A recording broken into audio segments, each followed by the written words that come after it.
Installing Butler's Desk Hardware, Part 1. Please visit my website at www.americanfederalperiod.com. This is the pull-out drawer section to the Seymour Breakfront that I'm building, and this is a unit that is fitted in what appears to be a drawer opening, and then it pulls out for a short distance, and there's a stop that keeps it from coming any further. And then this, which is the fall front, drops down to form a writing surface. And these are very often found in butler's desks and secretaries also. And what you're seeing here is the vertical side. This would of course be the front edge, and this is the bottom.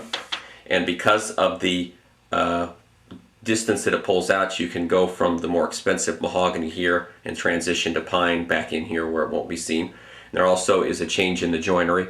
Here it's half blind dovetails, transitioning to through dovetails because they're much easier to cut.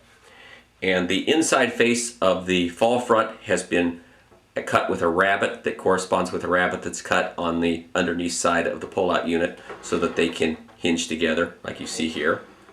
And this tremendous gap that you're seeing here between the two elements will be filled by this piece of solid mahogany edging that's going to go around the entire perimeter of the fall front piece. And when this is in the open position, it is supported by this, which is what I call a quadrant stay. It's just a piece of cast brass. It has a hook here on the end that will engage a inletted piece of brass that will form a stop on it. And this gets screwed to the side of the fall front piece.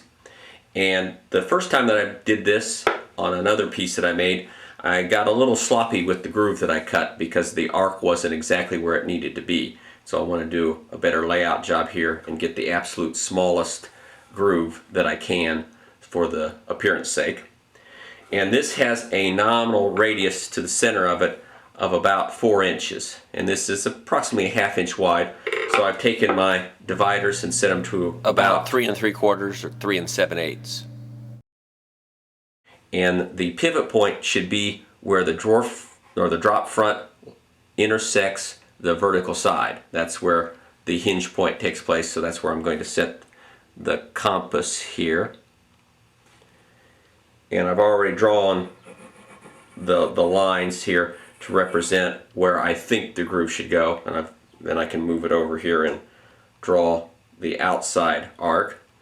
And now I'm going to take and attach the quadrant stay to the fall front piece and see how it lines up when I do open and close the fall front piece with those theoretical layout lines. The quadrant stay has now been screwed in place over those layout lines made by the compass, and I had to put a wooden shim and a washer under here to account for that material taken away for the solid wood edging. And this area right here, this T-shaped area, the inside faces of that are flush with the inside face of the fall front. And now I'm going to open and close it and see how that tracks along that line that was drawn with the compass. And it looks very good, except for a couple places. Right here there's a small hump in the casting, and this being a casting, I'm going to guess it's not a true arc. There's probably some shrinkage and distortion, and it was also looks like it was hand filed. It's a very nice piece of work actually here. So let me look at that just very carefully to make sure. Now that inside edge tracks perfectly, not going to have any problem there. But the outside edge right here, this is leading the rest of it. It appears that it's not a true arc and that this corner here is kicked out.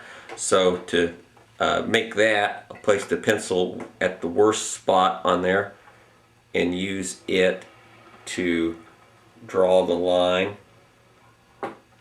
Well, it's not as bad as I originally thought. It tracks very close to the compass line, so that's a good sign. And let me go ahead. I don't think I need to do anything there. I think I can just take and draw on the inside edge of that. And that looks really good. So now I'm going to freehand this in right there where the quadrant stay doesn't reach.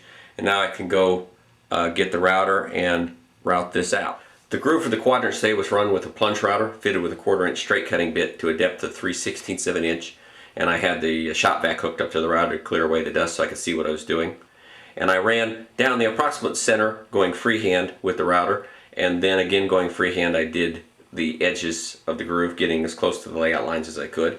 And now I have screwed the quadrant stay in place, and this time there's no need for the shims. And the screws that came with the quadrant stay were very short. They were about an inch long, I guess, made out of brass. And this is in grain, so I want a longer screw. So I went with these 1 3/4 long zinc plated screws. And it's kind of a sin really to use Phillips head screws on a reproduction, but these aren't going to be seen because they're going to be covered by that applied strip of mahogany that's going to go around the perimeter of the fall front. And looking at the fit, I'm very pleased with it. I've got a nice even gap around most of it. It's going to take some refining, especially right in this area here and right here where I didn't quite cut close enough to the line, but that's better than overcutting it. And that's also causing me a problem in that there's considerable friction here. I can barely get it open, then it starts to move along pretty nicely, but then here it starts to grab quite a bit. Can't really get in there and get it open. But to fix that, I'm going to use this number 3 8mm gouge to come in here and pare the sides of the groove down to get it to fit nicely. And I'm actually going to do this along the entire length because I don't want to leave behind any evidence of using a router. And on the other side of the groove, I can use just a straight chisel to cut that down. I just don't want to press really hard and mar the bottom of the groove and leave behind a bunch of stab marks from the gouges and chisels. And then to clean up the bottom of the groove so that I don't have any evidence again of that router being used, I'm going to use this small router plane, and this does a great job of getting in here and cleaning that up and leaves a really nice smooth bottom to it. And once I get this fitted where I can get it all the way open, I'm going to take a straight edge and lay it on the bottom and bring the fall front piece down to that straight edge, and that will show me where to inlay this piece, which is the stop, and then I'll chisel out a recess for this and get that inlaid, and then I can move on to installing the catches. I think I skipped over a few details in that last segment, and I want to make it more clear what I'm really doing here. I have the pull-out section of the case, and to the bottom of it I have this board, which is a straight edge clamp to it, and here's the pipe clamp, you can see that. The quadrant stay is in place, and the fall front is in the down position, also clamped to that straight edge. And now I know that the fall front is in the same plane as the bottom of the pull-out section. It's not drooping down or angled up. And the stop plate has been inlaid. I would have expected the stop plate to be flush with the front edge, but that's not the case. It's back about 1/8 of an inch, but it is what it is. You have to inlay it where it goes. And as I said earlier, the screws that come with this hardware are quite small, and being made out of brass, they're extraordinarily fragile. It would be very easy to twist the head off of this. And this is a exceptionally dense piece of mahogany that I have here, so I wanted to take extra care when I was doing the pilot holes for this. And the first step was to use this automatic centering punch to find the center of the hole. And because the stop plate is quite thin, it's actually thinner than the amount that the head is countersinked, so I countersinked the wood with this spiral countersink bit.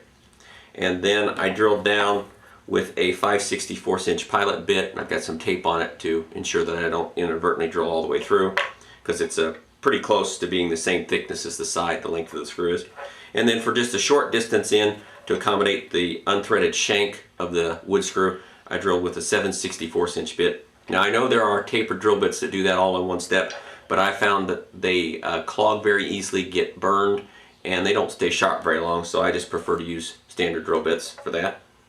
And then to install the screws, I use this gunsmithing screwdriver that has interchangeable bits, so I can be sure that they fit the slot nicely, won't mar them up. And not necessarily on this go around, because I'm going to take this apart for the finishing, but in the final installation I like to have the slots in the screw heads line up vertically, and sometimes that will happen quite easily, and other times it's a little bit harder. I found that if you're having trouble, if you tap on the top of the screwdriver as you're tightening it, you can actually get it to go a little bit farther in than you would normally be able to without much fear of it twisting the head off. So now everything is in position the way it should be, and now I can go on to inlet the catches that hold the fall front in the up position.